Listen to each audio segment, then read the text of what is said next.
নমস্কাৰ বন্ধুসকল মই গোবিন্দে স্বাগত কৰিছো মোৰ ইউটিউব চেনেল পুলিচ ব্লগ আৰু অন্য এটা ভিডিঅ'লৈ আহকচোন আজি কমেডি ভিডিঅ'টো চাওঁ যদিহে ভিডিঅ'টো চাই ভাল পায় তেতিয়া লাইক কৰিব কমেন্ট কৰিব শ্বেয়াৰ কৰিব আৰু মোৰ চেনেল যদি নতুন তেতিয়াহলে সাবস্ক্ৰাইব কৰিব নাপাহৰিব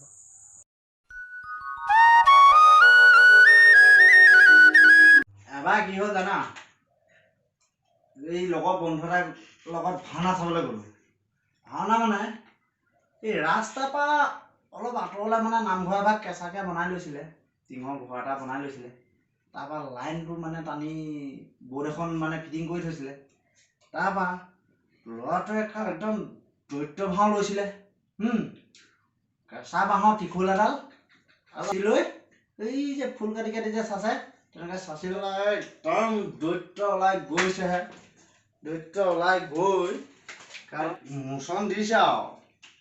মোচন দি অলপ প্ৰৱেশটো মাৰি এনেকৈ অকণমান গৈছিলেহে তাৰপৰা এনেকৈ ঘূৰি দিওঁতে একদম মানে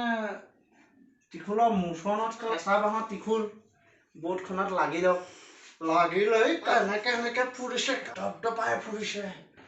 তাৰপৰা মানুহবোৰে যি কেলা অকাতকৈ ভাল হৈছে অকাতকৈ কি ভাল হৈছে সেইটো জনা লাইনত লাগি ধপধপাই আছে কোনে জানে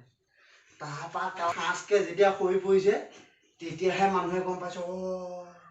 এইটো অকাতকৈ ভাল হোৱা নাছিল এইটো কেলা লাগিহে ধপধপাই পৰিছিলে দেই এই কেলা মোচন মানে কেনেকুৱা মোচন দিছে আৰু লাইনত লাগি লৈ মানুহে ভাবিছে এতিয়া ভাৰী মোচন দিছে অকাতকৈ বহুত ভাল হৈছে এতিয়া লাইনত লাগি আছে কোনো গমেই পোৱা